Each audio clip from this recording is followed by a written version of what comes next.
All right. Looks like I am live. Make sure y'all come into the chat room, like the stream. We're going to get into this in this topic. We're going to talk about Ryan Clark. We're actually going to react to his interview. And I have some things to say. And y'all know I did a video about Ryan Clark. Shout out to the people who've seen it. It's on my Basic Social Politics channel. It's a lot going on, man. So make sure y'all get into it. Okay, notification went right out. All right. So we're going to talk about this. I'm going to give y'all a little time to come into the room. Salute to everybody that's here. I'm Jaye De Black. Jaye De Black live streams. And we're going to talk about, did Ryan Clark embarrass black men with his crying?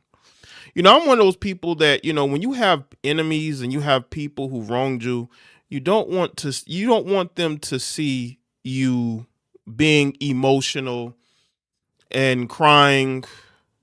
Now, I will say this though, even though Ryan Clark, you know, has this thing going on the Pivot Podcast, I am sure that he missed that $2 million a year. Listen, make sure y'all come into the room. What's good, Christina? We gonna get into this. Like the stream, we're gonna get into this Ryan Clark, the Pivot Podcast, ESPN, the layoffs. We gonna get into it. Man, there's a lot going on. It's a lot going on out here. A lot going on out here. What's good, Chocolate City Gemini?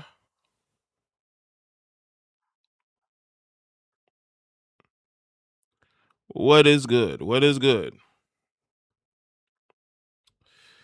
Again, make sure y'all like the stream. As you can see, make sure y'all follow me on all my socials. Y'all see it on the screen. It's in the description box. Just go to the link tree in the description box. Also, Patreon. Make sure y'all subscribe up there for fresh content that I don't put on YouTube. You know what I'm saying? A lot of things from videos you thought were lost to content I can't put on YouTube. There's just a lot. There's a lot I'm gonna do with my Patreon. As far as the original idea of it, which got pushed to the back burner because of other things that were going on. Really, just getting into some topics again. I can't put on YouTube because y'all know you have to be very careful. You have to be very careful of what you post on here. Unfortunately, happy Sunday to everybody. Hopefully, y'all are doing good today on this Sunday, right? I originally thought about going live yesterday, but I pushed it off until today. So why not? It's been a while since I did a Sunday live stream, a Sunday service. And I'm speaking this service to people out here, especially black men. Black men, I don't want to see y'all on here crying over these situations because this is what these people want. They want you hurt over losing these gigs, right? Because it justifies why they fired you and why they leaked it to embarrass you. You know? We're going to get into this. Yes, indeed. Yes, indeed. Immortal Beast was good. Accounting Tom, what's up? I know y'all coming in. Y'all wondering, damn, is he really live on a Sunday? Is he really live on a? Yes, I'm live on a Sunday. Make sure y'all share. Make sure y'all share. You know, on your pages if you share. You know, I know some of y'all be like, I'm not sharing that. Y'all not sharing that because y'all don't know what people gonna be saying, especially this because you know we got to talk to black men. Black men, we need to talk. We need to talk, right? What's good, Beefer? Calvin was good. Make sure y'all like the stream as you come in to the chat room on this Sunday, this good Sunday. Black men, they want to see us crying. They want to see us defeated. They want to see us groveling and begging for opportunities. This is why we have to have our own platforms. I am 100% for black men having their own platform, because if we don't have our own platform, then we have to go beg for jobs and change who we are in order to fit in. But I will say this though, I disagree with some of the things Ryan Clark has done. Y'all know I have. I think Ryan Clark has came off as a Karen at times. He felt like he wanted to be the police of black people, getting into it with Robert Griffin and going out of his way to defend Angel Reese when she don't need to be defended, bro. Okay. Um, y'all know I've disagreed with Ryan Clark. I don't agree with Ryan Clark being fired the way that he was. I thought that was very disgraceful, because he's been there for what, over 11 years. I just felt like that could have been handled better, but you have people who now don't like Ryan Clark, who were executives. When one of the executives don't like you and leaks your firing to embarrass you, that tells you a lot. That there were probably things going on behind the scenes that we didn't know. And that, again, when you are calling out, when you get into it with your white coworker on TV, even though Ryan Clark said that the Peter Schrager was hyped up about that segment that they did together. When you speak up for Kyron Lacey because no one else will, that's going to get you pushback, because a white person's life was lost. And when you speak up for Kyron Lacey because no one else will, they're going to attack you because of who lost their life. And what's very interesting that when you see the Nolan Wells situation, and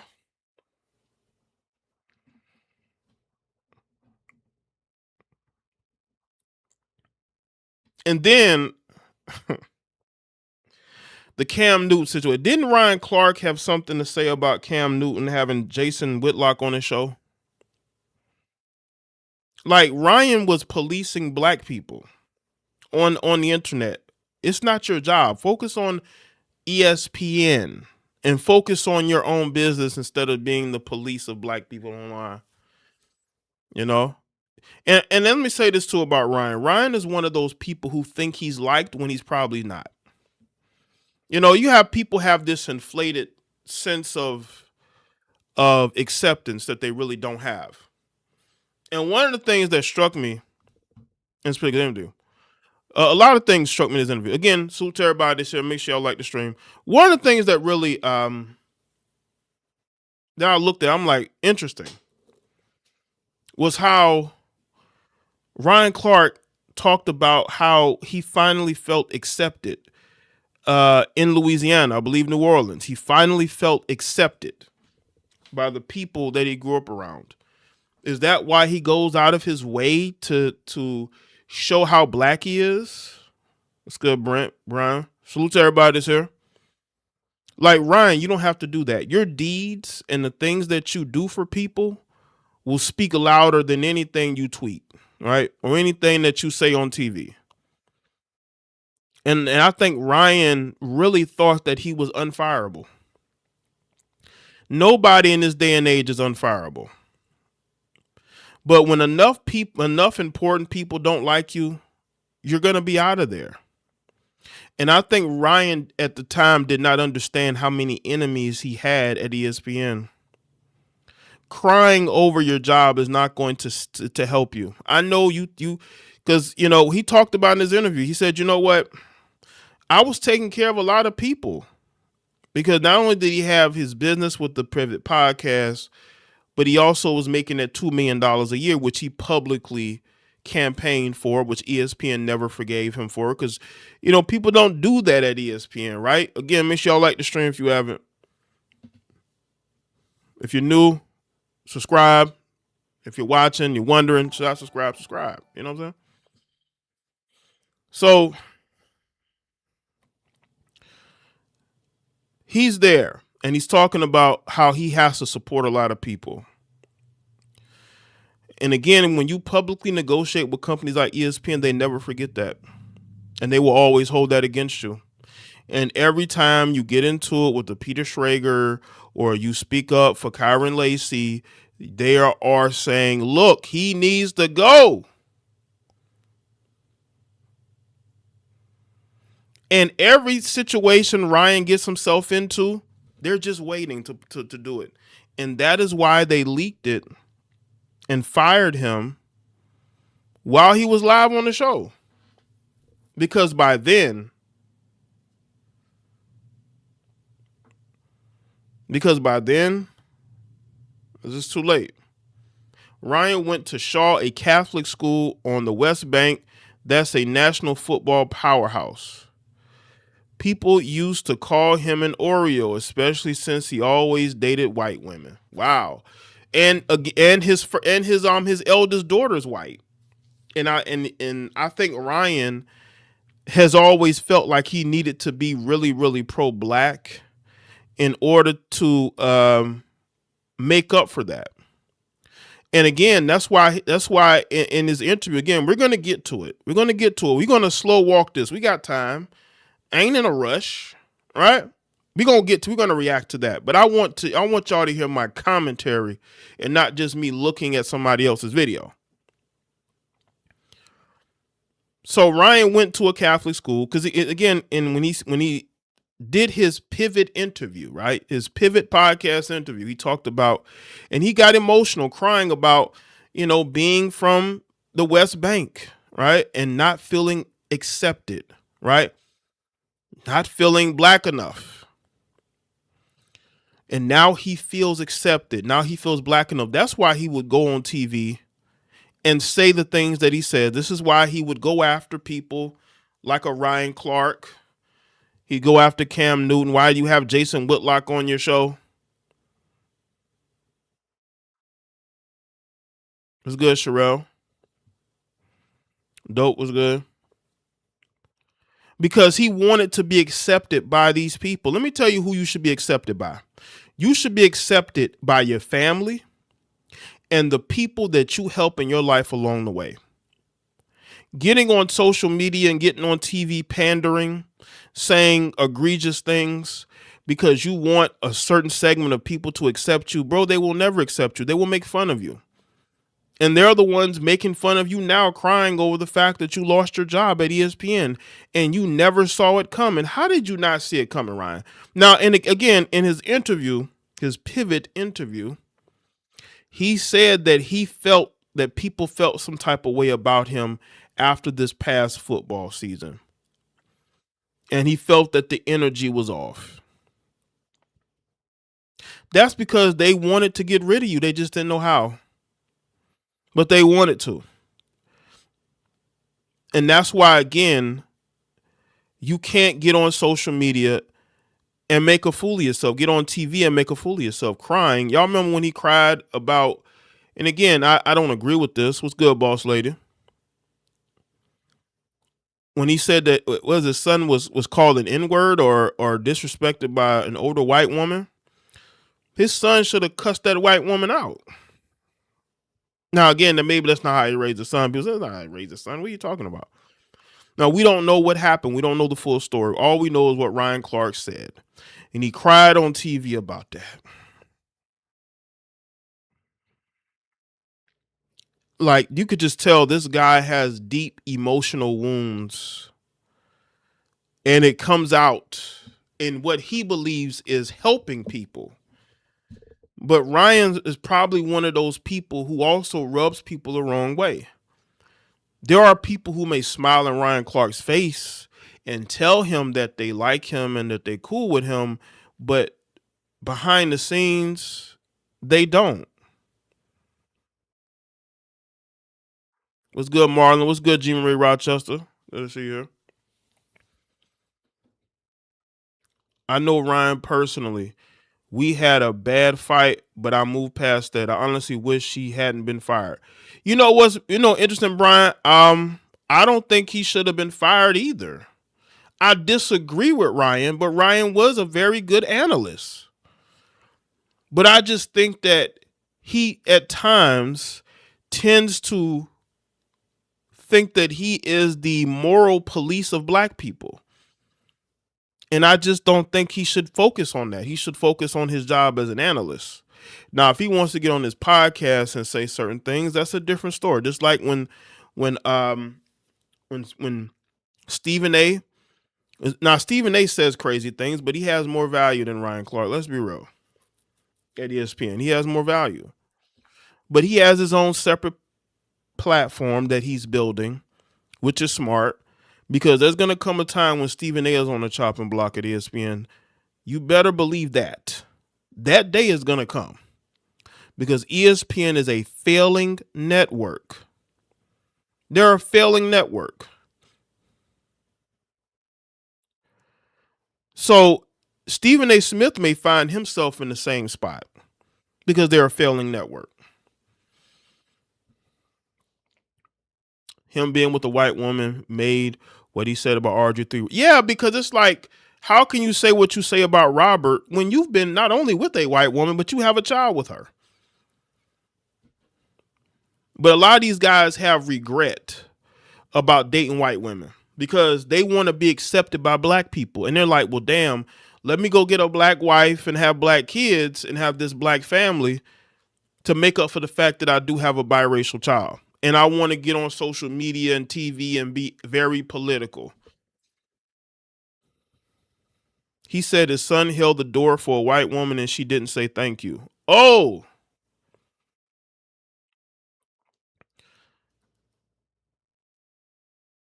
If she don't listen, I've held, there was a time or two I've held the door for a woman and she didn't say anything. I just kept it moving.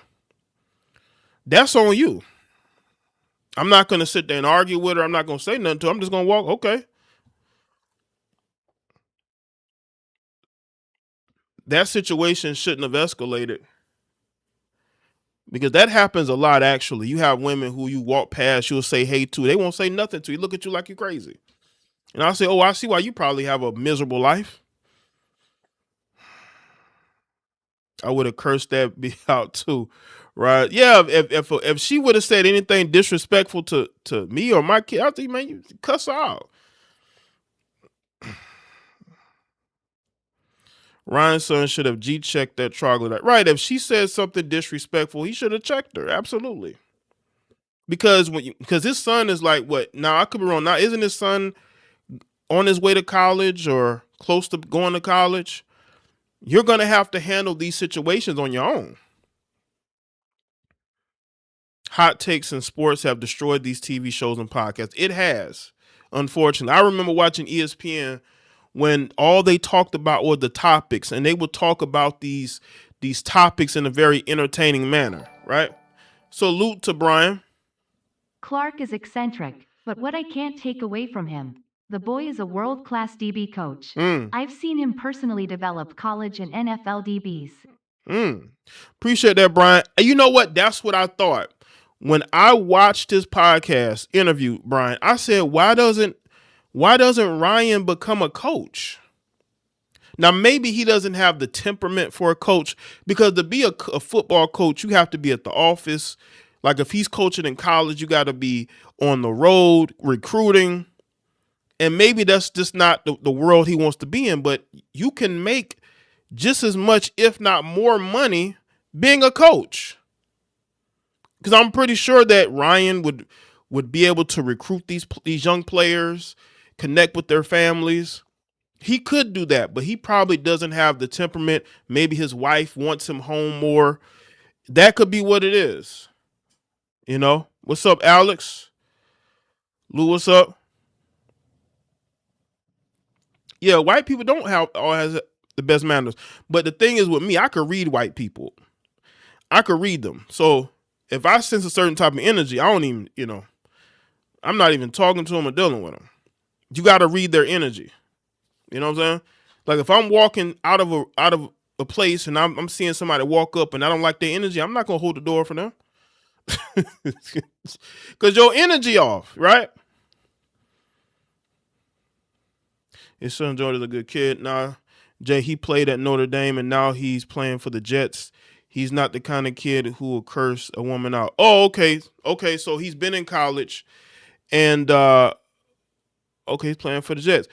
Wait a minute. Is his okay? Hold on. Let me do a little research real quick because I think I've heard of his son. Hold up.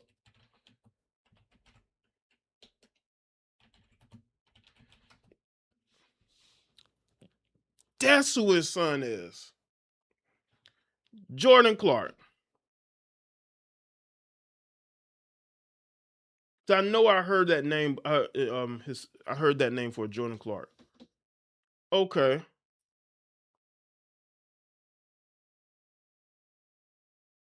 Okay. Yeah. Because there was a defensive back for Notre Dame with that name I'd heard before. Okay. You know. Yeah. I mean, I understand that. I understand that. You know what I'm saying? ESPN is Disney, and now ESPN is woke, and not a lot of people understand it. Good to see you switching up when you go live. Yeah, I am switching up a little bit. You know what I'm saying? Because I've gone live on Sundays before, right? But this was like years ago, so I wanted to try to do something a little different, boss lady. That was Jordan. That was Jordan. The incident happened to, and yes, you got to be able to read white people and people energy and right. That's what I do when I see white people. I always read their energy before I even interact with them. You have to do that sometimes, right? And that's what I do. I do that with everybody, right? But let me say this, right? Somebody brought up Stephen A. Smith. Stephen A. Smith,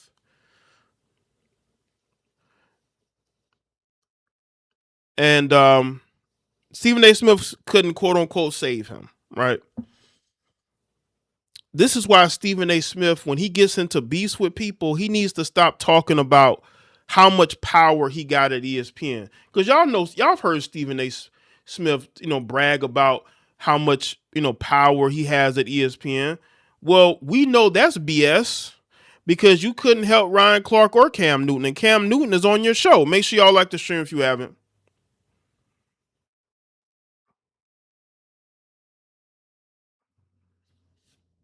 Yeah, I know I went live on Saturday last week. I was gonna go live on Saturday this week, but I decided to go live Sunday.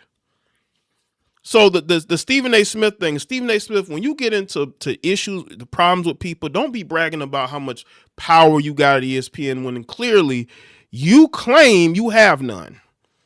You claim now with Ryan Clark, you couldn't help Ryan Clark. They don't work on the same show, but Cam Newton to me is a different story because Cam Newton works with Stephen A. Smith, and Stephen A. Smith couldn't keep him. So who got Max Kellerman fired? How did Max Kellerman get fired? Did ESPN decide that, you know what, we want to fire him? No, Stephen A. Smith went to his bosses and say this ain't working. And you know what they did? They got rid of Max Kellerman. So Stephen A. Smith should stop talking about how much power he got at ESPN when he get into beefs with people. When in reality, he really has none, according to him, right? And couldn't help Ryan. So,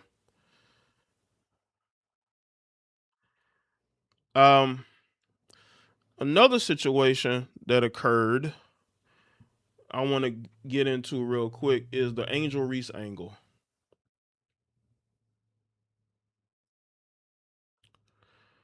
I want to get into the Angel Reese angle real quick. Him getting into RG3, you know what I'm saying? Over Angel Reese. I listen, you can support somebody, you can stand up, but to go at another man, another black man that you clearly don't like, over a woman that he doesn't know, because he doesn't know Angel Reese. He doesn't know who she is. Not who she is. He doesn't know her personally. Maybe he's met her. She went to LSU.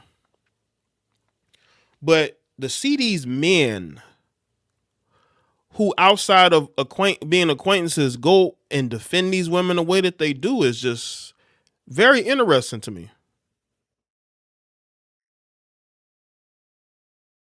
Very interesting to me. And Angel be paying these people dust. You know what I'm saying? You know what I'm saying? I just find it interesting. Why would you attack RG3 over this? And that's why y'all want to know why people brought up his biracial daughter is because of this situation. It just spiraled out of control. It just spiraled out of control. Because in his mind, he's defending Angel Reese. This Monday, March. This was back in what, June 21st? Oh, July. No, this was not July. Was it July? This happened. Okay, I guess this was written 5 days ago. This Monday, 11 years after joining ESPN as an NFL analyst, Super Bowl winning safety Ryan Clark was fired during the network's round of layoffs as a part of a larger cluster at ESPN Disney, which is the network's parent company. Crucially, Clark's firing occurred during the NFL Live broadcast on Monday. Before the show finished up, reportedly, he was supposed to be let go last Tuesday.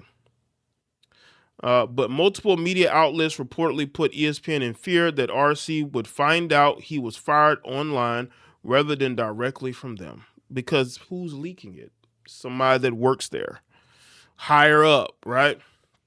But Clark isn't the only one affected by the merger of ESPN and the NFL, as a larger round of cost cutting will also heavily impact other well-known names at the network, both on and behind the scenes.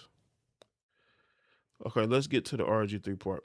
In 2025, during a game between the Chicago Sky and the Indiana Fever, in which the infamous rivalry between Angel Reese and Caitlin Clark, which I don't think is a rivalry at all. I think both of these two talk to each other. I think they're cool with each other. Issue people on the internet and your parasocial relationships, you think they hate each other. Both of these people probably get along and talk. They just don't do it publicly.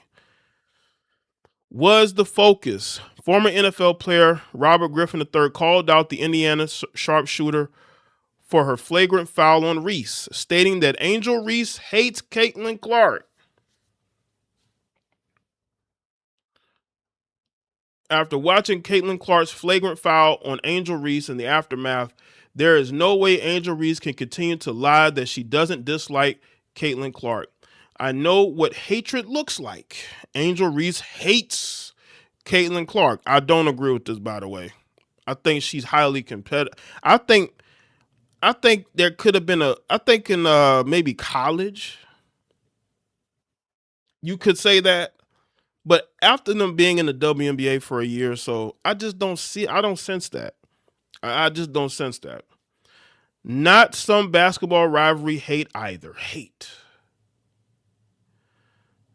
After stating that his take was purely basketball, Clark immediately responded to Griffin's comments, calling him out for joining the hate train like other known media members, going as far as to attack his family. That's where Ryan messed up. That's where he messed up. You should have kept it to the criticism, but you wanted to fly in with the cape on and attack this man and who he's with. The one thing we know about RG3 is he's not having conversations at his home about what black women have to endure in this country, about what young black women and athletes like Angel Reese have had to deal with being on the opposite side of Caitlin Clark's rise and ascension into stardom. If you're RG3, when is the last time within your household you've had a conversation about what Reese is dealing with? You haven't been able to do that because in both your marriages, you have been married to white women.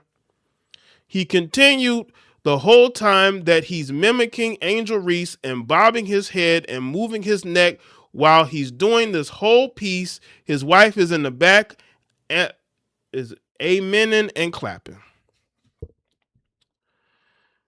When I worked with RG3, he would make all these sorts of corny jokes about milk and how much he loved it and how important it was. And he always points out on social media the color of his wife's white skin, as if the color of her skin is what makes her special, as if the color of her skin is what makes her a good wife.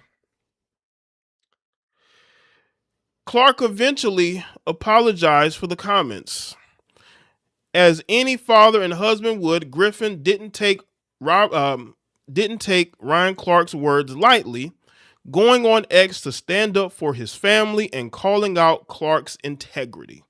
Ryan Clark didn't like my take on Angel Reese hating Caitlin Clark. That's fine. Disagreement is a part of the game, RG3 said, but instead of debating my point, he's personally attacking me and my family. That shows how low of a person he is. It's safe to assume the former Pro Bowl winner felt the shame and consequences of his actions and immediately responded by resolving the situation on his podcast, The Pivot, which is the place to go to resolve things.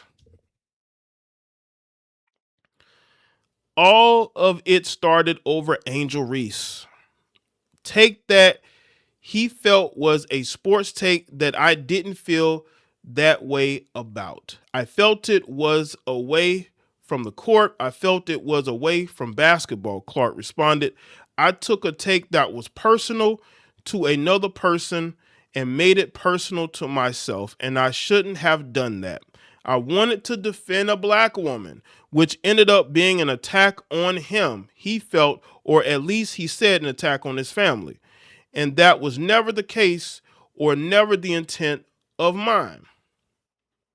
Although Ryan Clark managed to apologize and right his wrongs, multiple high-priced internal controversies like this were just not worth the headache for the network's executives and ultimately proved to be his downfall.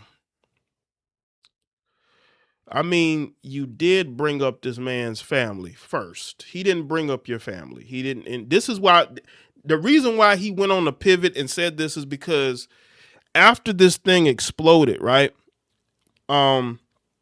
Ryan's white biracial daughter got put out there. I believe Marcellus Wiley was one of the first people to bring that conversation up. And that's why he went on the Pivot podcast and said what he said, because people were bringing up the fact that, bro, you used to date white women. You have a biracial daughter. You know? So why are you attacking Robert Griffin for having a white wife when most of your friends got white wives, right? Because I'm pretty sure his buddies who have white wives probably talked to him about, like, bro, what do you know? That's why he was like, oh man, come on, man. You know you got buddies that got white wives, man. Dating nothing but white women. You dated white women. You have a biracial daughter. And when that was put out there, that's when Ryan had to do damage control. See, this is the things that we're talking about. He put out this long ass statement in response to Robert Griffin attacking Robert as a man, attacking his family and his choices to be with a white woman. That's what he did. And that's one of the reasons he ain't there no more. Now, you can agree to disagree. I don't put white women on the pedestal. I never have. I've warned black men about putting white women on the pedestal, but who you date is your business, and I could care less unless you're out here saying stupid things, right? And again, Ryan Clark was pandering. I don't even think Angel Reese gave him a thank you. I see a bunch of you dudes get out here and you pander to Angel Reese and she ignores you like you're a fan, right? Maybe privately she talks to you, but publicly she says nothing because she doesn't care. She doesn't care. So this is one of the situations he got into that I thought he brought on himself, because you could have defended Angel Reese without going at Robert Griffin and his wife. I have no problem with him responding to Robert Griffin, but you did go at him and his wife and who he chose to be with. And then the fact that he had to apologize, he didn't even stand 10 toes down on it, made it even worse. Made it even worse. All right, people, we're going to make sure y'all like the stream. We just getting started. We're going to get into the interview. Oh, yes. Oh, yes. We're going to get into this interview. We're going to get into this interview. Make sure y'all like the stream. All right. Salute to everybody that's here. Moderators, channel members, Patreons. Hold on a second while I queue up this video. I don't know why this grown man is on TV out here crying, man. We don't need black men out here crying. They're going to call you Crying Ryan. They're going to call you Crying Ryan, man. Make sure y'all like the stream, man. We about to get into this Edition of The Pivot. That's Fred T.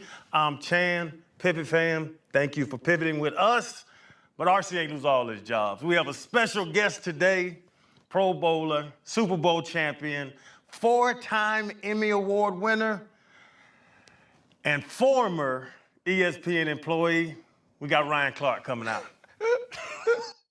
I'm pop star Zarlar. And by the way, I like the fact that he did his first interview with Pivot. He didn't go nowhere else, you know. Somebody had to do it. What up, brother? Somebody had to do it. What up, sir? Yes, sir. Hey, RC, you know how I always ask the guests, what's their biggest pivot, right? Yeah. I think this is the biggest pivot.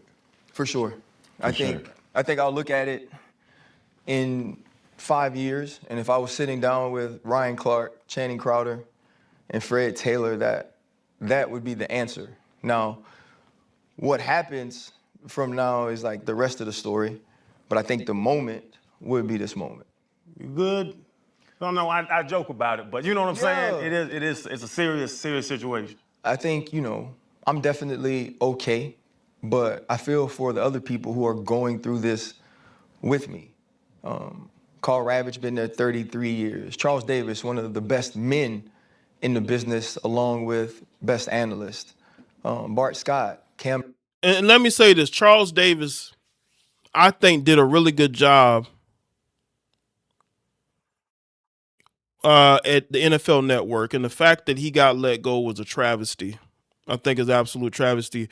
To me, he was one of the faces, especially of the college football programming. But there's a lot of people that got fired. Ryan ain't the only one, right? Newton, Tom Pelissero, and like countless other behind the scenes people. And you think, what I learned about ESPN is so many people who worked there grew up close to ESPN. So they grew up with a dream of being there and being able to work behind the scenes and create these stories and tell this story. And now their job is gone. Look, hold up. If we lame, why are you here? What is it with you dudes? Let me say this aside note. What is it with you dudes coming in here every time somebody say something about a black woman? Here you dudes coming in here with your capes on. Have you not seen the content? We check everybody, especially melanated heifers. They get checked. That's what gonna go on. We checking, and today we checking crying behavior. No grown-ass black man should be crying multiple times, especially once on ESPN and then on this podcast. So absolutely we gonna get into this. I'm more upset that Charles Davis got fired over Ryan Clark. It is what it is. I don't think Ryan Clark should have got fired, but I mean, it is what it is. So if we lame, then why are you here? Okay, hey, somebody send Vince on the long way. Let's get him his purse. Let's get him his tight jacket and send him on the long ride in an Uber out of the chat room. We don't want you beta males in here in your feels. The only opinion that's important here is mine. Okay, yeah, let's send him on the long ride. We don't want simps here. We don't want you you beta males in here leaking with this weak energy. We don't want none of that. We about black men standing strong 10 toes down. Forget all that. All that crying, all that getting emotional. We stand 10 toes down over here. That's what we do over here. And if you don't like it, there's plenty of other places you can go. Content ain't as good as mine, but you can go watch them. Coming over here with your emotions leaking. You in the wrong place. Yeah. Get him all the way out of here on this good Sunday. Right. What I'm dealing with is, in truth, a first world problem.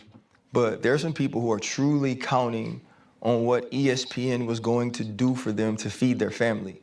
And, so my thoughts and my prayers are with them as well. I think the big question is, did you see it coming? Could you take us inside that moment? Yes and no. I'm upset with myself from this perspective. There were signs, but I truly thought for the first time in my life, I worked so hard at something. I was so good at something. Everybody acknowledged that that they couldn't fire me. And that's the thing. And that's the thing, like, just because you think you're good at something doesn't mean that the people who are your bosses are going to think that you're unfireable. You were only making $2 million a year. It wasn't like you were making Scott Van Pelt money or Matt Greenberg money. I think they're making, $7 million, maybe $8 million a year. And those guys ain't getting fired no time soon, right? Or Mike Greenberg, excuse me. Salute to Elroy for becoming a member of the chat, becoming a chat fan. Salute to Elroy.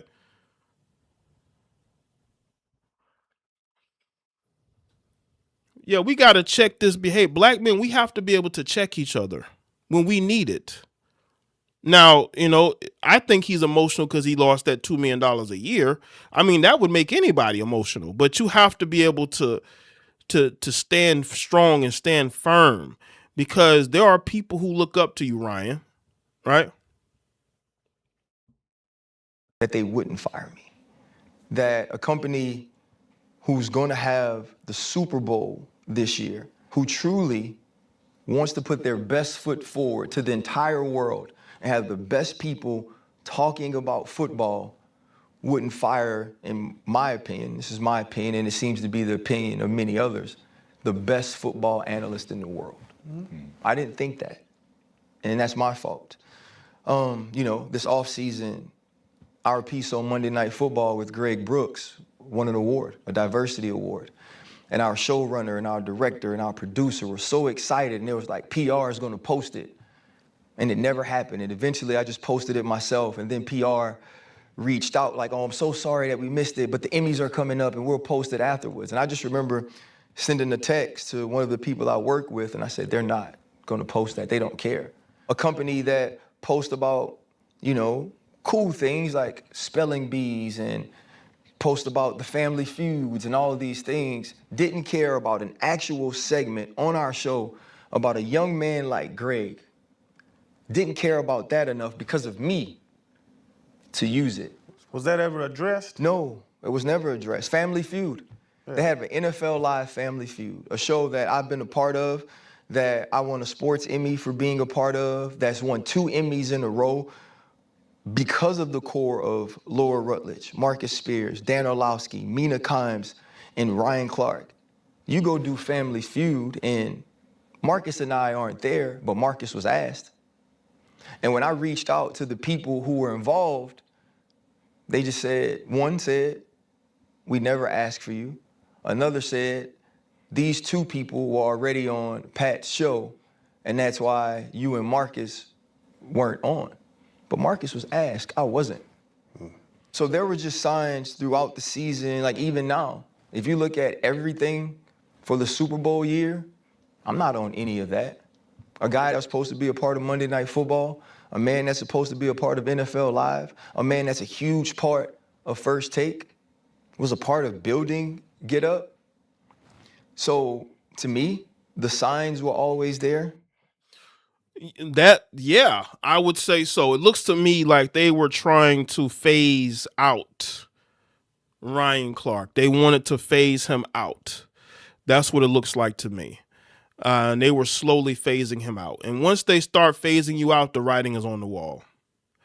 The writing probably should have been on the wall for Ryan. Like, yeah, they're probably going to get rid of me. Because once they start to do little, things like that behind the scenes, they are phasing you out because they want you to be uncomfortable. And they want to show other people that this person is not a part of what we're doing, these activities, these different, programs. They're not a part of that, right? That their importance is not there anymore. And also because they're getting the Super Bowl, they want as less wokeness as possible. I don't care what nobody says. They want this Super Bowl to be done in what they feel like a proper manner. They don't want any controversies. They don't want conservative media attacking them. I kind of feel like Ryan Clark was sacrificed in order to appease conservative media. This is why his firing was leaked. I think his firing was leaked because they wanted to placate conservative media. They don't want conservatives attacking them, especially with the Super Bowl coming up. That's what I'm just looking at it like that. You know what I'm saying? I'm looking at it from a pure, them getting into business with the NFL. They bought the NFL network. This is why Charles Davis got fired. They want to make sure that they are open to everybody, that nobody feels left out, especially conservatives. Conservatives have been attacking ESPN for years, calling ESPN woke for years. And because they have the Super Bowl this year, ESPN, this is, they need this to work. They bet a lot of money. ESPN is paying a lot of money. They got the ESPN Plus app. They bought the NFL network. They paid for college football. They paid for NFL. Like they've invested so much. They need this to work. And they need conservative media to not attack them. Right?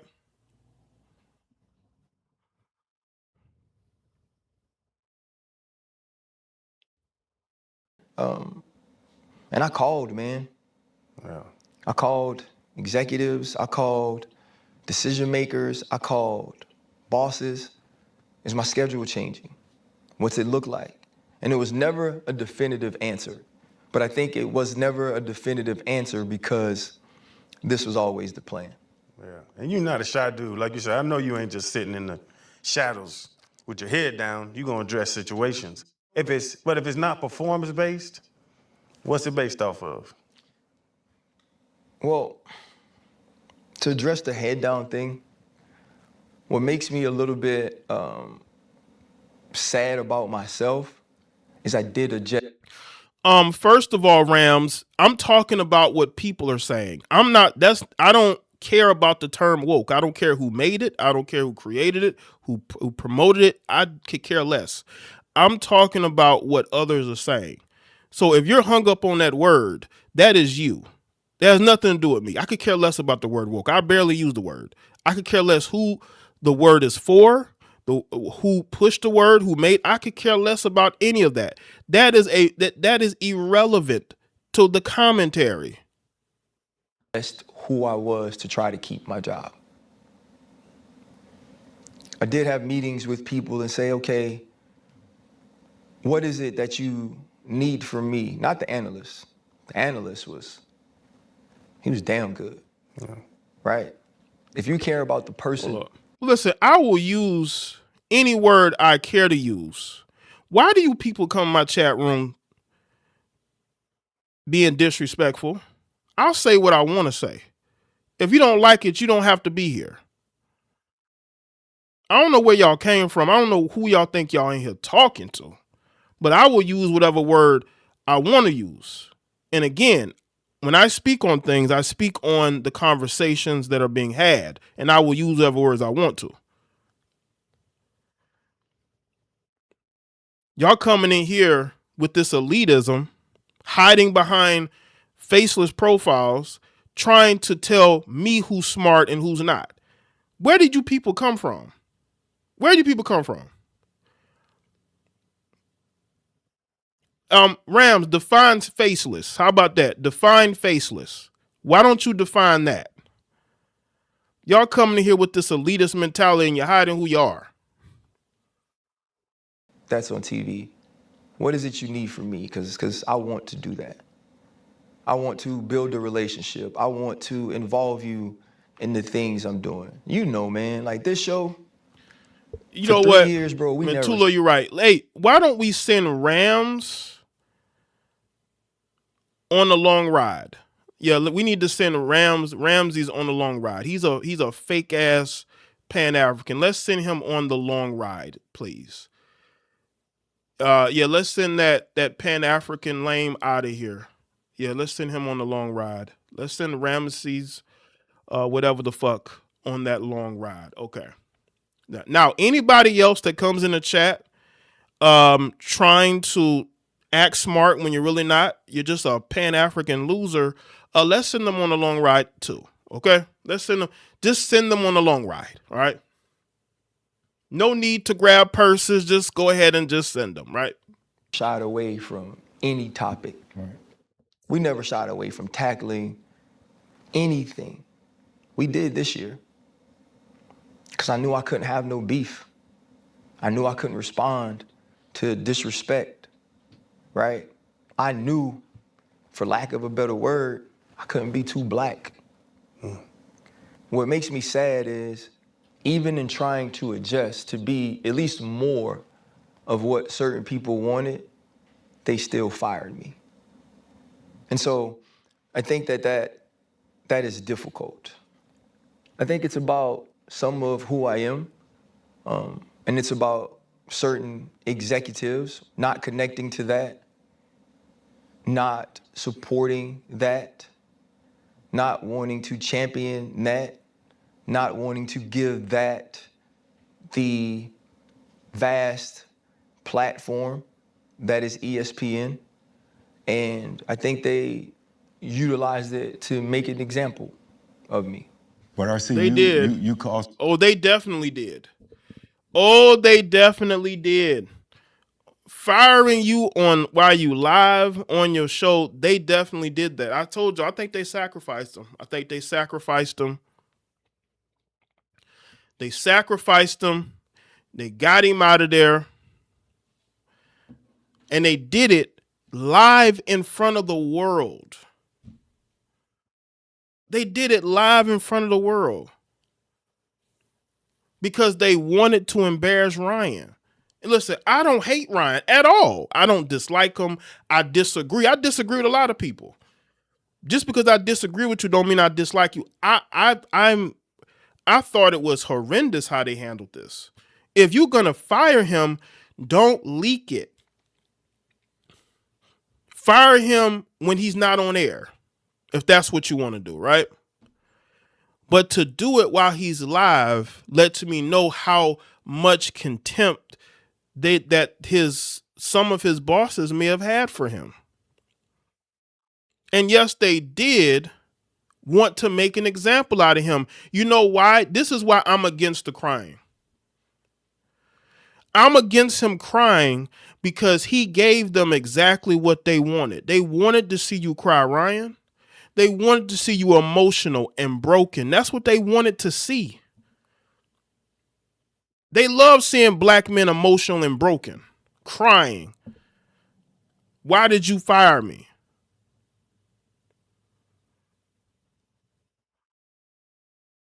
That's the part that I really don't like and don't understand. I don't understand that.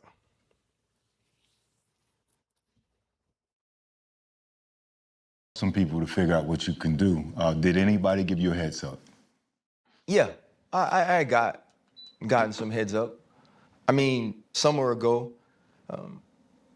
Stephen A. sat with me, took me to lunch in Los Angeles. And he told me, he said, there's a particular executive that doesn't like you. Now, let me be honest. I had been hearing this for years, right? It had gotten to me so many times. And so having that dinner or that lunch with Stephen A. was just confirmation of it. He's like, you need to go set a meeting. But so many times when I heard about this particular person, it was, he doesn't like you, or he's said this negatively. So I'd heard it a ton of times. And I got a call this offseason from someone within the building, and they said the way I stand up for our community is commendable, right? That they respected that in my position, I had a passion for that. But they also said it had created enemies for me at the executive level. It had created opposition, and that there were people within that building that were going to stand on the table for me. And it was such a shock because I thought to myself, in the most important year in ESPN football, you gotta stand on the table for me? Like, for me. Like, there's somebody that needs to be convinced that our NFL coverage is elevated. So I wish he didn't. So, I think Ryan wanted to share everything because he's no longer a coworker with Stephen A. So I guess he can share these things, right? Maybe Stephen A. gave him the go ahead to say it. I guess because again he's no longer there, he could just say whatever, and this is the outcome of it, right? Of him just saying everything that happened behind the scenes, because he did. He talked about everything that happened in his perspective, what happened behind the scenes, and he said he could see it coming ever since last summer. So that's why him saying that he was like surprised or shocked. I'm like, but you said that you saw the signs, them, pushing you out of certain, programming, and their attitude towards you changing, shifting. That should have been a telltale sign, right?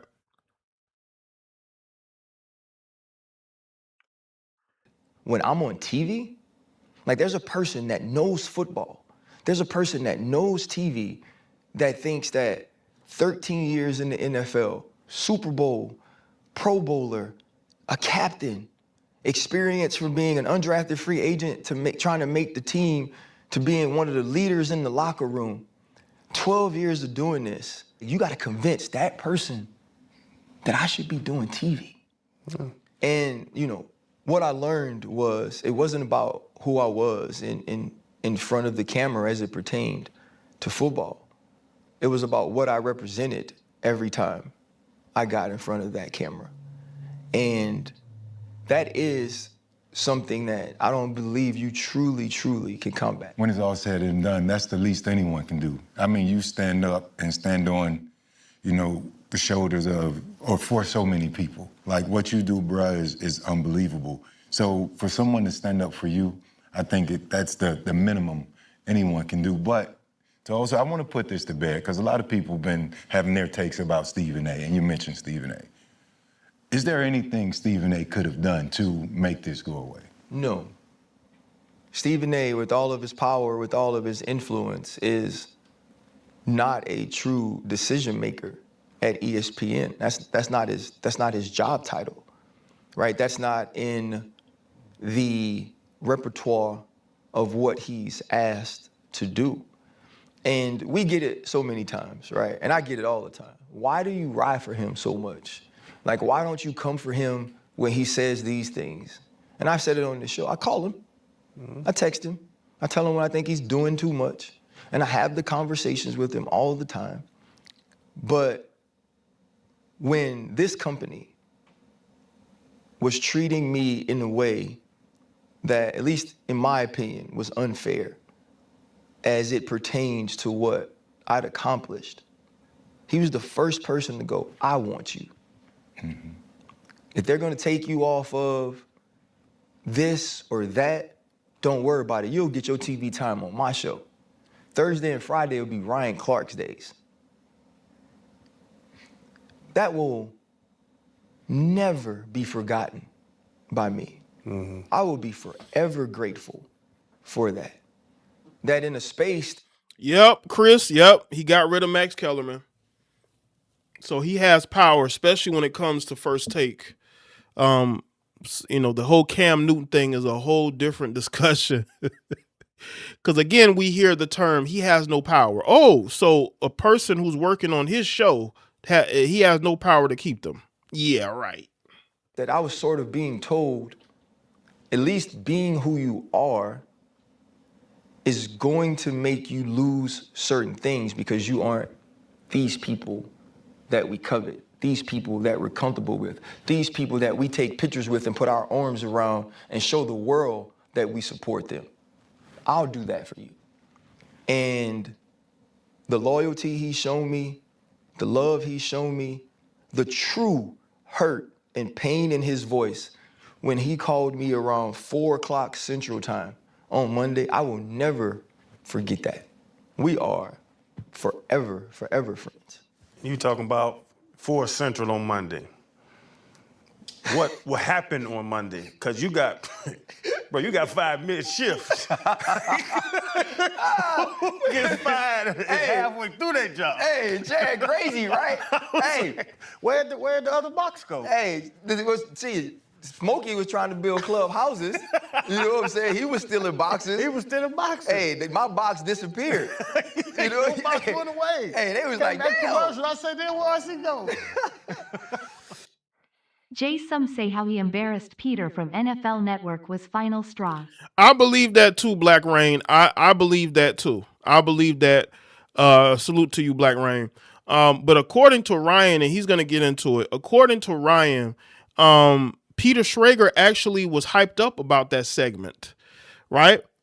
But I just don't think that was received outside of social media because Ryan wasn't happy about it. Ryan was a little pissed, right? And he talks about that, right? We talked a little bit earlier about reading energy. People could probably read Ryan's energy and tell that he wasn't happy about how he was being perceived in that moment, even though he felt like Peter Schrager was pretending to be upset, right? But the perception was that Ryan was the bad guy, right?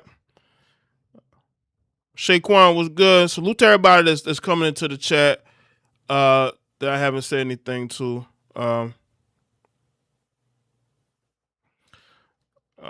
Let's see. Where you at? Kenny, I saw you a little bit earlier. Salute to everybody that's here. Yeah, but Ryan makes it seem like Peter was cool with the segment. But again, this is all coming from Ryan. This is what he sees, right? And I think that the people, the higher ups, did not like what Ryan said, and they didn't, and they kept it. They held it against him. They held it against him.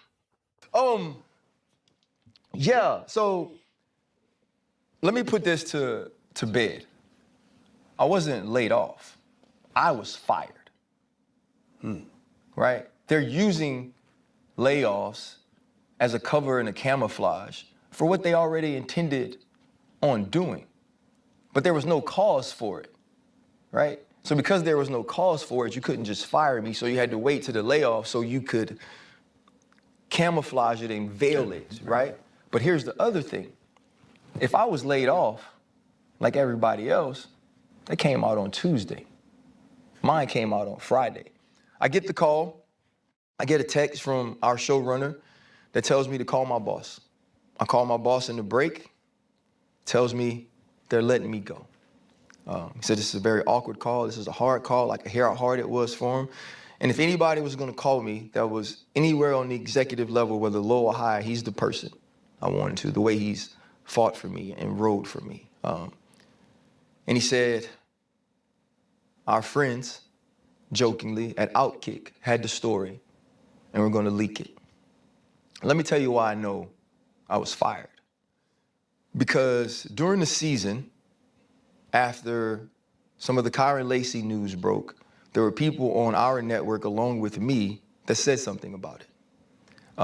Both of those people apologized, as did I. I didn't want to, right? I was told I couldn't come to work if I didn't. And at that point, I said, well, I can't come to work tomorrow because I don't believe I did anything wrong. Some conversations happened and we got to that point. And Outkick wrote an article about all the people that apologized. 2 very prominent faces at ESPN. and they praised them for who they were and how they brought this thing back around. And they bashed me, talked about how negative I was, and spoke about me in such a nasty way. And I sent an email at that time to Burke Magnus and Dave Roberts, who were working, because we were on the email talking about how we were going to handle it. And I was very poignant in saying, you have to watch who you listen to about me. There's certain people who want to paint me as a certain thing, certain people who want to devalue my voice, certain people who, no matter what I do, with all the great I've done, they've never mentioned that. But in this case, there are 3 people who are very important to this network, who all did the same thing, who all responded in the same way, and only one of us was vilified, and only one of us was a black man. And so, because Outkick is about race baiting. That's what they do. You know what's interesting? I see egregious behavior done by black, white people, Hispanic people, whoever, foreigners. But black people always put out there as if we do the most egregious things. I just don't think that's true. I just think that what we do is highlighted more because there's a segment of the internet that makes money and builds platforms off of what they perceived as black degeneracy and black fatigue, when a lot of these people don't even live around mostly black. They don't even live around black people like that. They live in, mostly white areas. I don't know how you got black fatigue, but the whole Kyron Lacey thing, again, because, and by that way, that situation isn't settled. They try to make it seem like he was the one who did it when there's evidence that he wasn't. But because a white person lost their life, and because he was, I believe, falsely accused of taking that person, I'm talking about Kyron Lacey, that's the narrative. That a black person did it. So we don't care about any type of, hard evidence or proof. He's black. He did it. And that's what I did not like about the situation. And Ryan saw it too. And because he spoke out and said that, show support for Kyron Lacey took his own life because nobody believed him. Everybody thought he was guilty. His football career was over in his mind. Nobody talks about that. That's why, we as black men, we have to talk about mental health and really detox from situations instead of leaning into the toxicity. I think too much of us lean into it. No one cares about us. No one is out to help us. Everybody's out to diminish us, disrespect us, and push us aside as if we contribute nothing to society.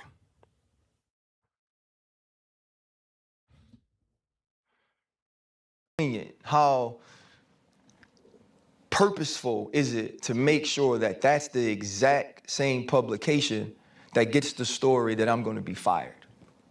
Because you know what they're going to do? They're going to praise ESPN. They're going to pump ESPN up for getting rid of the person who stands up for the community. And they're going to say that these are all the reasons why I didn't belong on TV in the first place. So let's garner as much positive publicity as we can early before all of these people that you've seen come out on my behalf and say I was the best in the world at the job and I deserved better. 1, I didn't deserve to be laid off or fired. It ain't about money. 2, I didn't deserve to be handled that way. So let's get ahead of it. And they were going to get ahead of it by leaking it to someone who they know hated me. I would say, bro, how could this be that thought out when they just asked you if we could all, as a crew, come on First Take in August? That don't make no sense. When I saw it and how they did it and how outspoken you are about the community and how, like you're talking, some people don't agree with your stances and don't like that you were that open on their platforms. To me, it seemed like it was almost like buck breaking. Slavery term. Where you're the outspoken one, you're alpha. Let's embarrass him so everybody else gets in line. So nobody else talks crazy to us anymore, goes through emails or whatever. Like, no, let's Let's teach him a lesson. Let's embarrass him on national TV so that they all line up.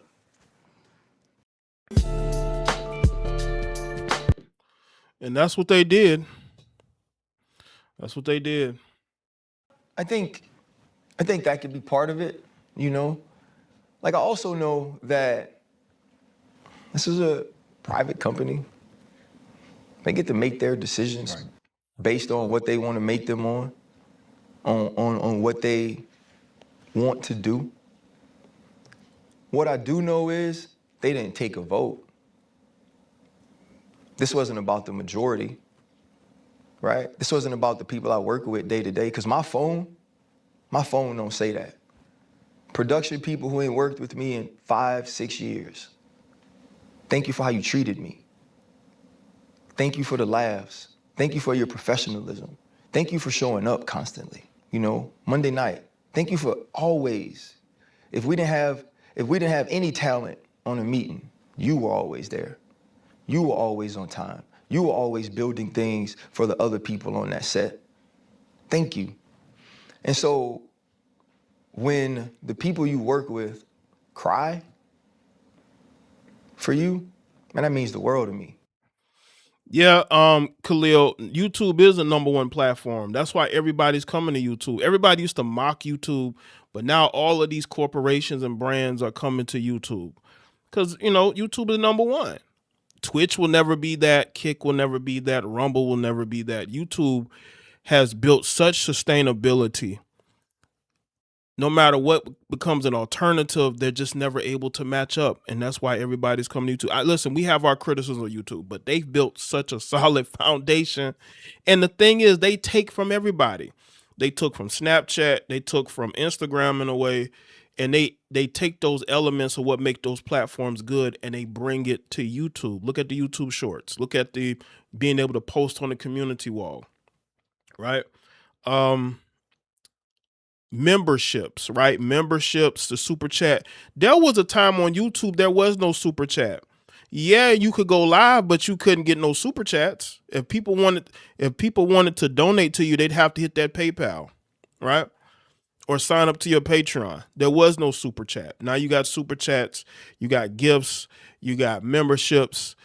Like, they take the best of other platforms and they implement it so well, right? They implement it so well. And you're able to monetize it. That's why YouTube will always be #1. Say whatever you want. YouTube will always be #1. For that, you know? When I get the messages of, like, the fact that I supported you, the fact that I was there for you means the world to you. Like, it gave you the legs to stand up and be who you were on TV. Like, that matters. This was a dictatorship. A person or a group of persons, very small group, they didn't poll the majority. Yeah. They didn't ask that question. Because you asked that question, now you got to say, even though you told me just how important he was, I don't care. I don't care. I know how important you think he is, and you work with him every day. I don't care how important you think he is. I don't like him. People like me don't like him. They keep calling my phone. I don't want my phone to ring no more. Right? There's other things I'll defend. I'll defend talking about another executive. I'll defend that. I'll defend sabotage. I'll defend getting sued. I'll defend all those things. What I'm not going to defend is you standing up for Angel Reese and everybody being mad about the way you did it, or about what you said about, I'm not going to defend that, no. Let me just say this too. I don't want people to misconstrue anything here. I want to be very clear here. I had no problem whatsoever with Ryan Clark defending Angel Reese. There are a lot of people who defend Angel Reese. Angel Reese get a lot of support from people.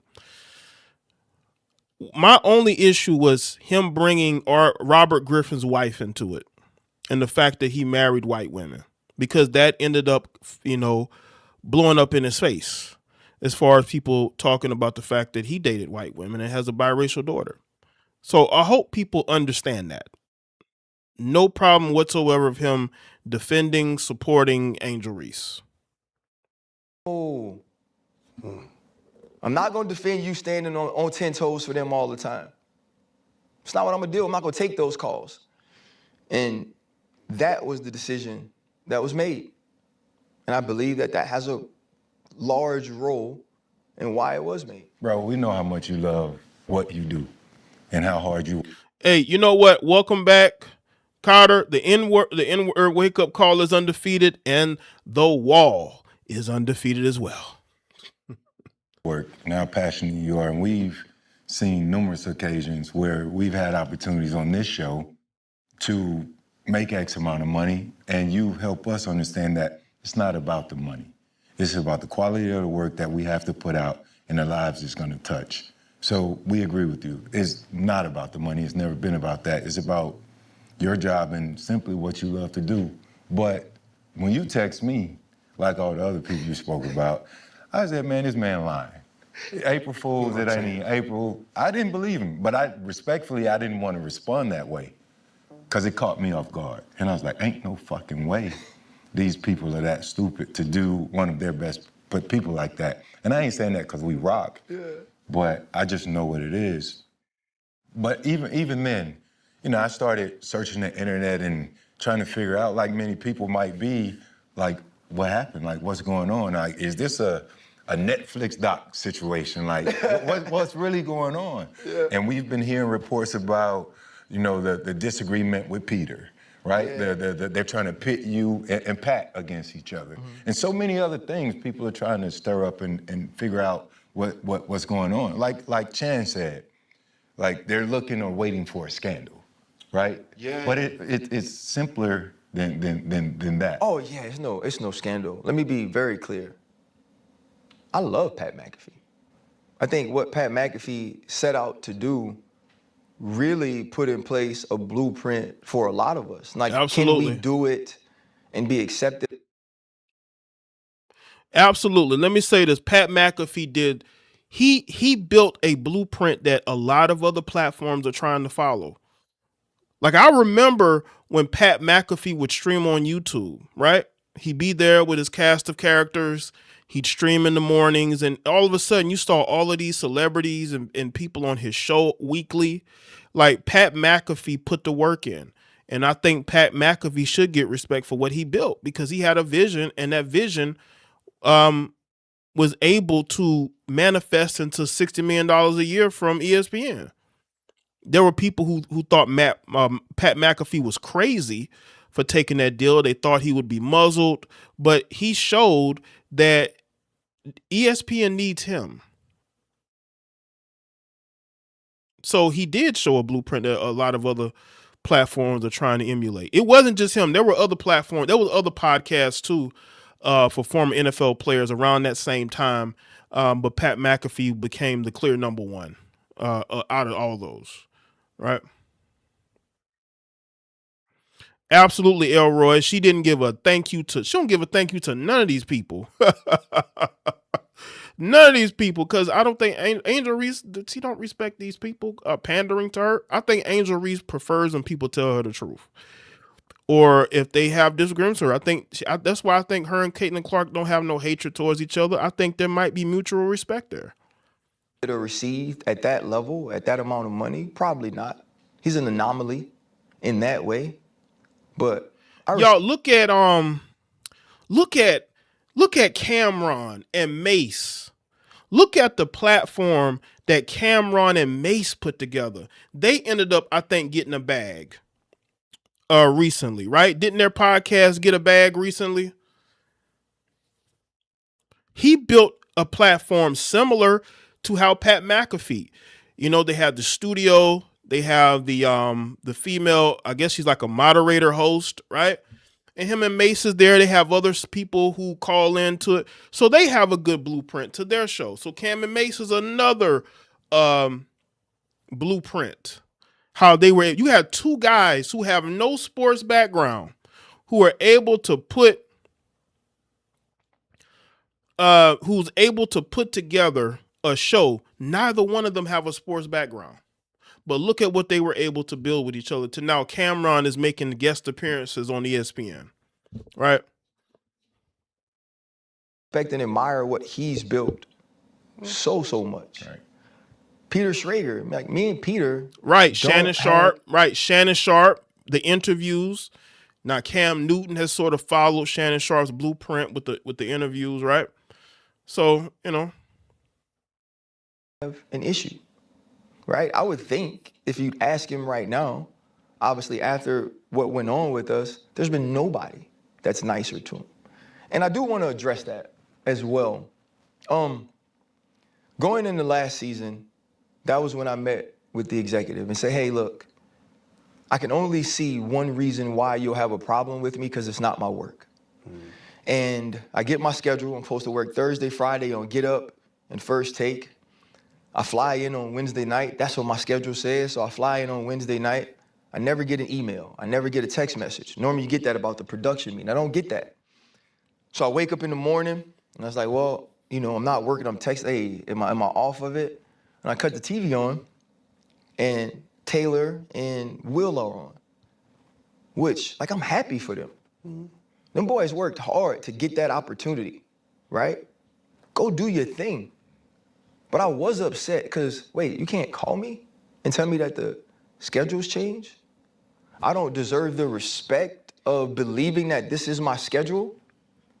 And along with some other people, we built Get Up. That junk was dying. Your That's original true. idea didn't work. So it was Dan, and it was Marcus, and it was Culture Wednesday with me and Dominique. That's why that show lasted to be what it is that you turned it into now.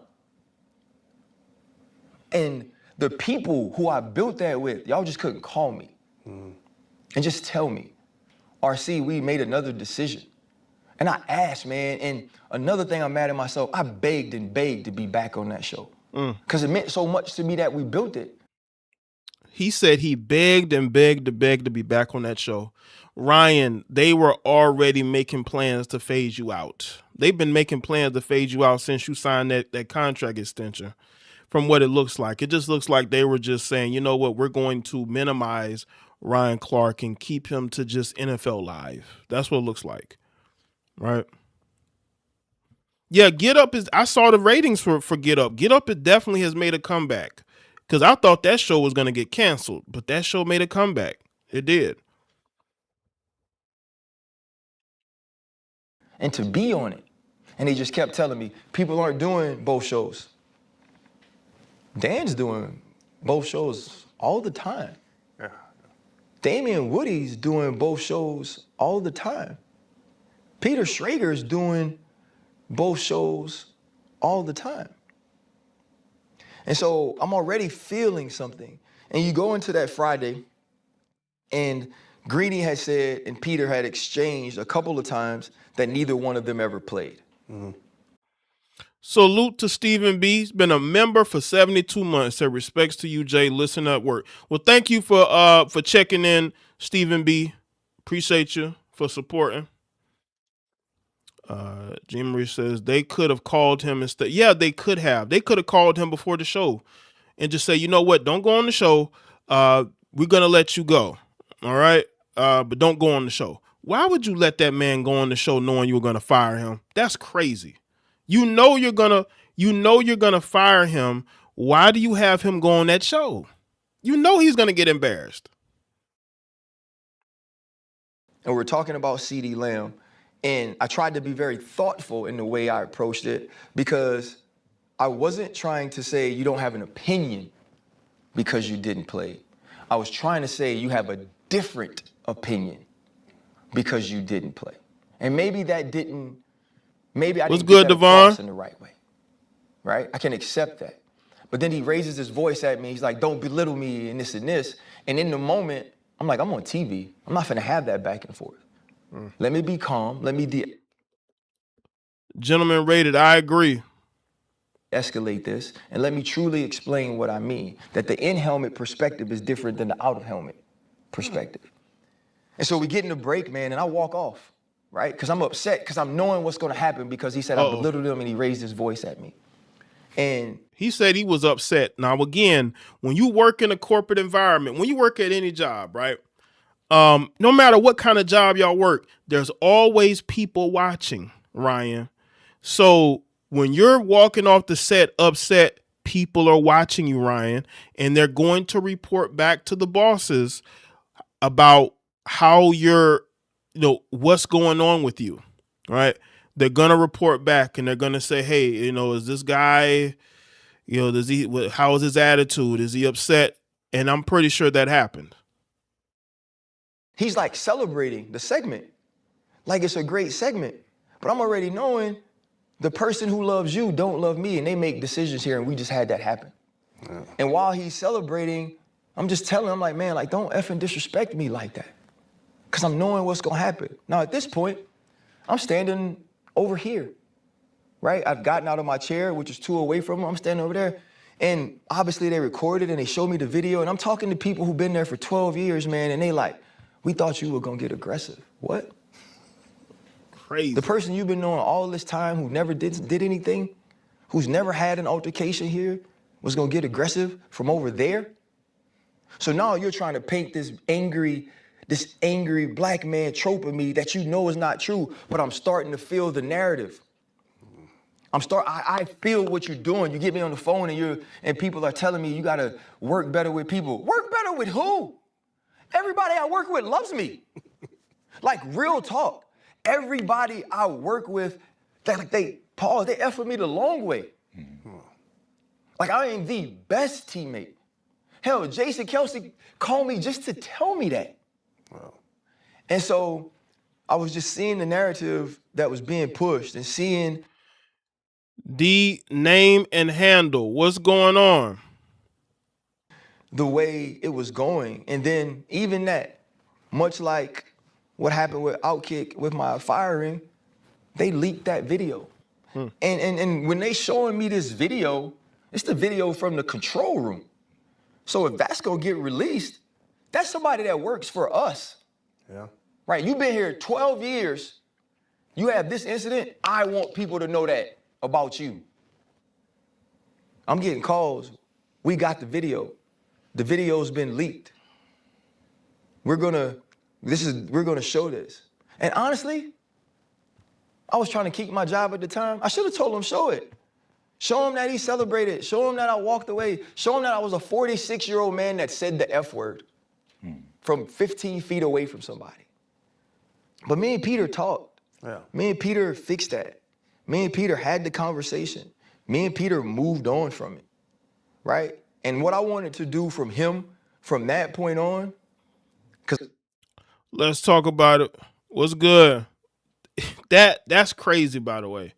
But that's what goes on in those environments, man. That all people are always watching, they're always recording, man. They're always watching, they're always recording.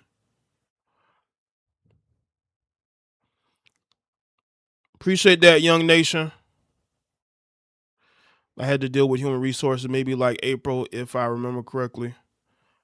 Listen, man, it's crazy. Like, they're always watching you. You got to be careful. They're always watching you. Especially in these environments, these corporate environments, they're always watching you, man. They're always watching, possibly recording. He was, bro, they had him in such a bad spot, man. So where he just, he had to take it. Like, he had to put up with a lot. You could just tell he had to put up with a lot, before they fired him. I heard what he said. I never wanted to make him feel that way, whether intentionally or unintentionally. So anything he wanted to do on TV, any point he made, any conversation he wanted to have, I was going to have it with him. I was going to support him. I was going to be a good teammate, because that's what I did for everybody else. And, like, that was unfortunate, but that's not why I'm fired. You're a stand-up guy. You've always preached accountability. Looking back over your 11 years at ESPN, 12, is there anything you would do differently, or do you leave knowing that you were fully yourself, or, what are your thoughts, man? It's a good question. It depends on when you ask me.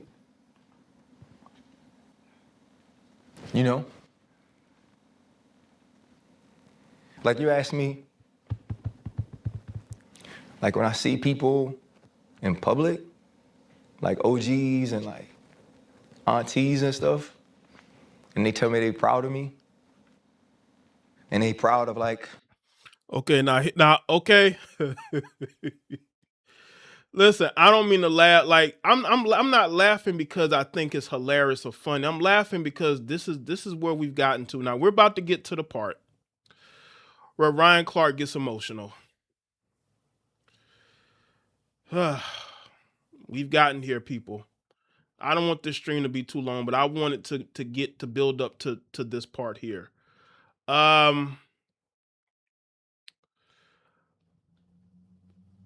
Now here we're about to get into this. We are about to get into this, people.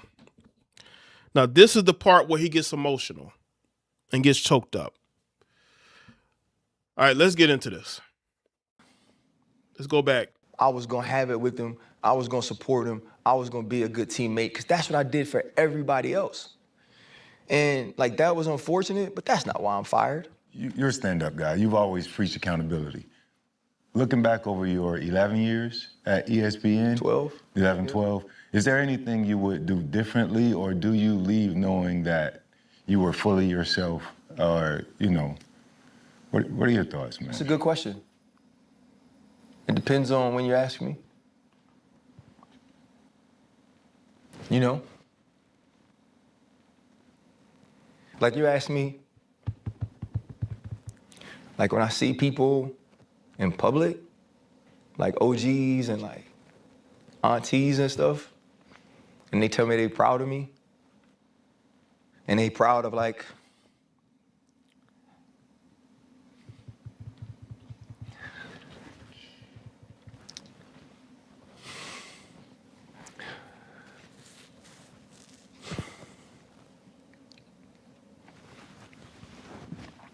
and they proud of like the way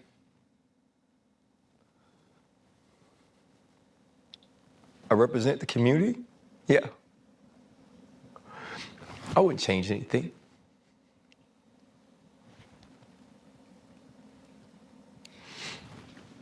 Because that means the world to me. You know, or like, when I go home, and this kid, you know, from the West Bank is like so accepted in New Orleans now. Like I wouldn't change that. You know, never. You know, like all I ever wanted to do was be accepted. You know, and want it. So yeah, like that, I wouldn't change. You know? If you ask me, probably the first like Monday of football, when all my friends get to do something like we did like super special together, yeah, I'd probably change it. You know? I'd probably work harder to like be who they wanted me to be, or like build relationships with like bosses or executives, you know, cause like it's just a relationship game. Cause like I just see these people on TV who like aren't better than me, but I know I've never been at the tables they've been accepted at. So yeah, you know, there's some things I think I would do differently because I feel like I let them win. You know, I feel like there's a group of people, a faction of individuals who wanted to like devalue my voice, who wanted to take away my platform. I feel like I let them win, you know? But then there's the other side of it of like, my platform isn't as big anyway, or it's not as impactful anyway if I don't do those things. If I'm not that person, if I'm not authentically me, right? And it's not even something I can prove that if I was different, they wouldn't have fired me. I can't prove that. Tough. Right? So if I can't prove that, why? I would have hated to be fired being something I wasn't. Oh my gosh, that'd be the worst. Young, man, like my kids, like they love me. You know what I'm saying? But I felt like I let them down. Never. You know, like, regardless of how much like money I was able to save and all the opportunities I was given, that's why I'm so focused on like the other people who lost their job. It's like, this helps us, right? My kids get to live a certain way. I get to take care of my parents. I get to help, you know, my brothers and my brother and my nieces and my nephews and so many people, because like I'm in a place to where I can have excess because of what I can do so good. And to have that taken away, you know, for whatever it is, if I could have been different in some ways, probably, you asked me on the right day, yeah, I would say I have some regrets. So let's unpack this, family. I went full screen because I wanted y'all to get the full picture of what this is. I wanted y'all to get the full picture. I wanted y'all to get the full picture of Ryan Clark. And why this stream is titled this. Why does he title this stream this? Why does Jaye De Black say this? Why is he saying this? Embarrassing? What are you saying?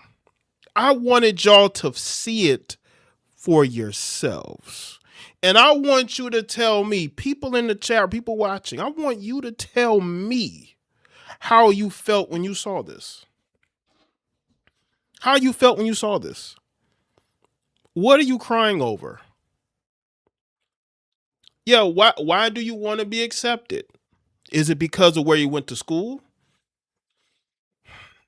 Is it because the people growing up didn't accept him where he's from? Is it being accepted, period, by people? Because you got to understand, you know, when y'all see people like a Ryan Clark who says he's standing up for people and he's defending people, right? Those are people who need acceptance. See, when you're a person that don't need acceptance, you don't go out of your way to try to prove that you're somebody and defend this person. You build a reputation for deeds. The things you actually do for people, not just your immediate family, but for people who you don't know. The things that you do to help others will always stand out. It's not what you say, it's what the things that you do. I think Ryan realizes that maybe there are certain things that if he could go back, he would change. Maybe he felt a sense of he felt like he couldn't be fired by ESPN. I think he put his faith and trust in certain people, and he shouldn't have. That they would protect him, and they never did. They did went to LSU. But, you know, I guess because he went to, was it a Catholic high school, which I'm assuming is a private high school. He did not grow up around, probably, wasn't grew up. He wasn't in school around a lot of other people who looked like him. And maybe there's a guilt. There's a guilt that he felt like he had a more privileged situation than others, right? But that's the nature of football. When you're a good football player, the private schools are going to come get you. That happens everywhere, right? You don't need to feel guilt or shame about that. You shouldn't build your adulthood into trying to right the wrongs of when you were a teenager. Your family wanted what's best for you. That's why they allowed you to go to the private school. And look now, you are a successful black man. You built a lane for yourself with the Pivot podcast. You worked at ESPN after your playing career. You're able to help the people around you. You shouldn't feel guilt or shame about that. You don't, you know, and again, this is why you see people go out of their way to pander. There's a difference between being for black people, which I am, and pandering.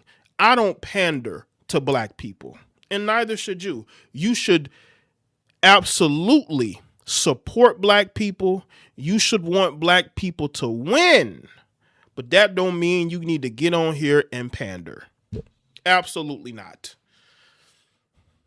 You can support without pandering. Absolutely. And the wanting to be accepted, y'all got to understand that goes deep. Acceptance goes deep. There's a lot of people who wanted to be accepted as when they were young. When they get older, they still have that hole in their soul of not being accepted, and they go out of their way to feel accepted. Maybe that's what brings the tears out. I personally think the $2 million a year that he was getting, that he ain't getting no more, that is bringing tears to his eyes. That would bring tears to a lot of people's eyes, that he goes from being on national television, making $2 million a year, to not making that. That can make anybody feel some type of way, right? Yep.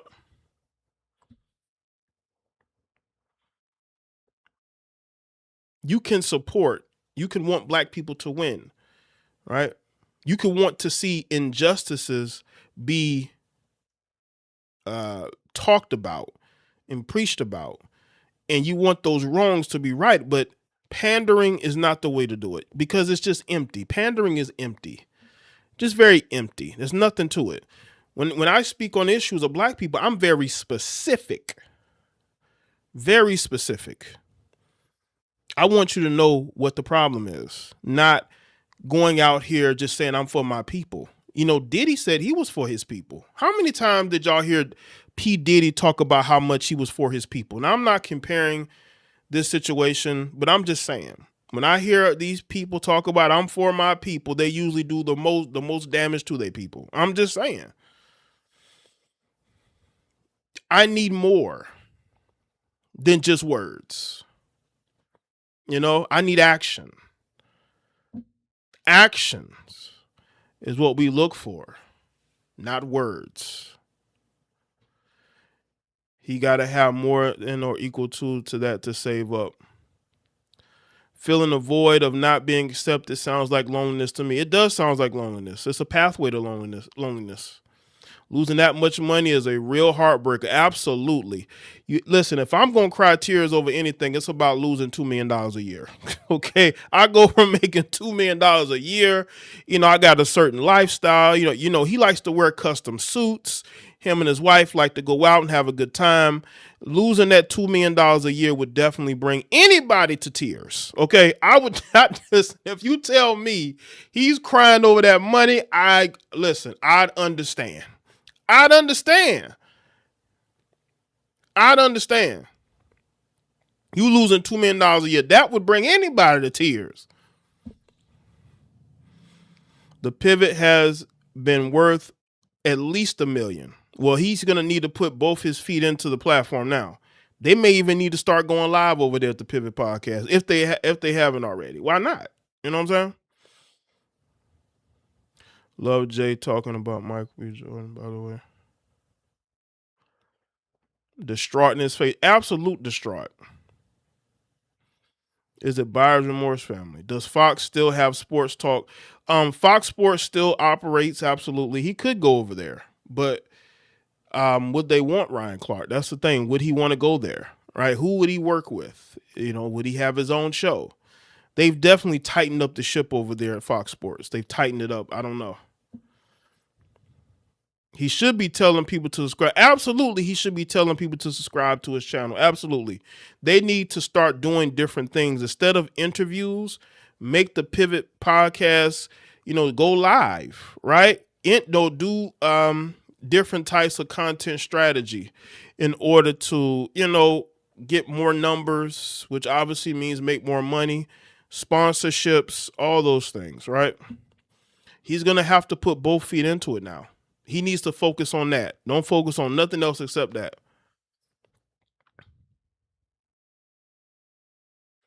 So, let's see. How long have I been live? Okay. Well, I've been live I just wanted y'all to see that. See that. I've been live for almost an hour and 40 minutes. Thank y'all for being here.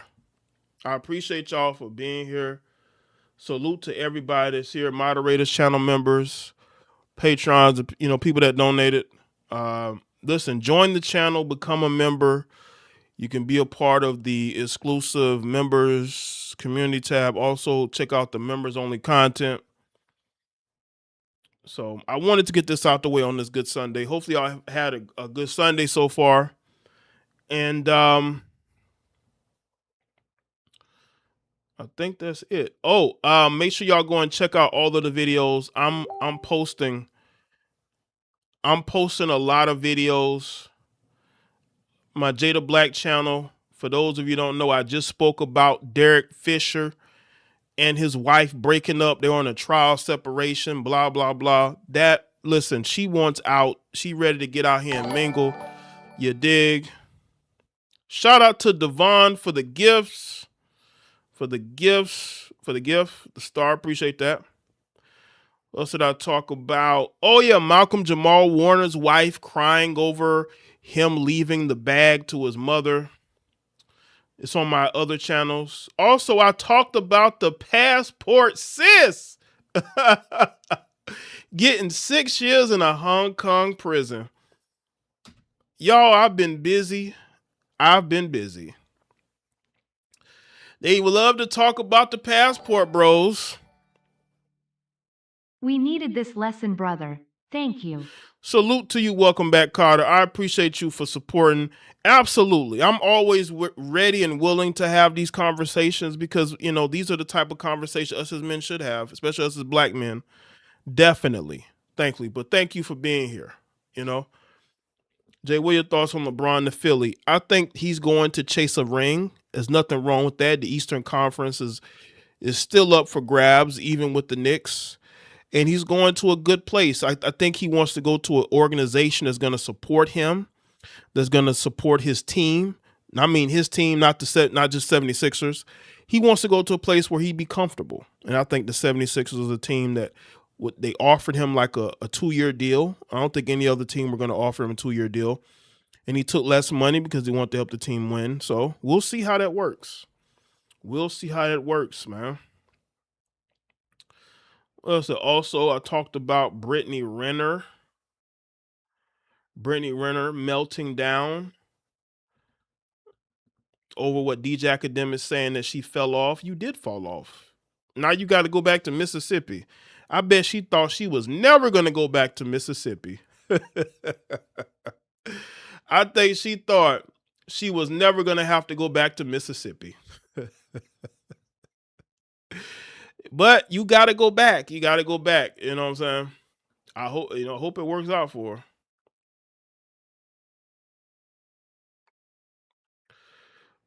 Hold on. Let's see. All right, people. I think that's it.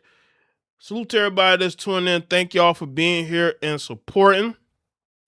Y'all make sure y'all check out the links in the description box.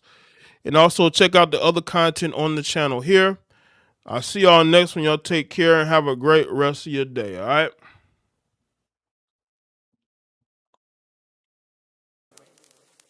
If I come up and I fall off, that's on me. That's on me. If I come up and I fall off, that's on me. That's on me. If I come up and I fall off, that's on me. If I fall and I sell out, that's weak. That's why I take my time before I make my mind up. And I do this like 7 days out of the week. And I grind so hard, I don't get much sleep. I had to earn my stripes, so I don't have to work no 9 to 5. Yeah, we be taking everything for granted, no lie. Cause I remember days that we could barely get by. Used to use the negativity to get high. But now the comments we reading can ruin our lives. Why? It used to be easy back on Easy Street. Hollywood ain't that good, it's going down like it's on a needed beat. Even though now it's lobster, all on top of my posture, I can still feel locked up, like the head of a roster. Cause Cause they'll take your soul from right up under your nose and make you feel like you did it just to obtain your goals. Oh yeah, it's good when you get it, but it don't last that long. Cause I promise you can't take it with you when you gone. That's why I come up and I fall off, that's on me. If I fold, not sell out, that's weak. That's why I take my time before I make my mind up. And I do this like 7 days out of the week. And I grind so hard, I don't get much sleep. I had to earn my stripes, so I don't have to work no 9 to 5. Yeah, we can learn from other people's failures sometimes. I used to make believe and tell a plethora of lies. Now I see how actions take effect on my life. Cause I don't even have a portrait of this family of mine. I used to be speeding back on Easy Street. Hollywood ain't that good, it's going down like it's on a needed beat. Even though I got options, every tree in this garden, I can still feel lost, cause every day I wonder, yeah. Will they take my soul from right up under my nose and make me feel like I did it just to obtain my goals? I mean, it's good when you get it, but it don't last that long. Cause I promise you can't take it with you when you gone. That's why if I come up and I fall off, that's on me. If I fold, not sell out, that's weak. That's why I take my time before I make my mind up. And I do this like 7 days out of the week. And I grind so hard, I don't get much sleep. I had to earn my stripes, so I don't have to work no 9 to 5.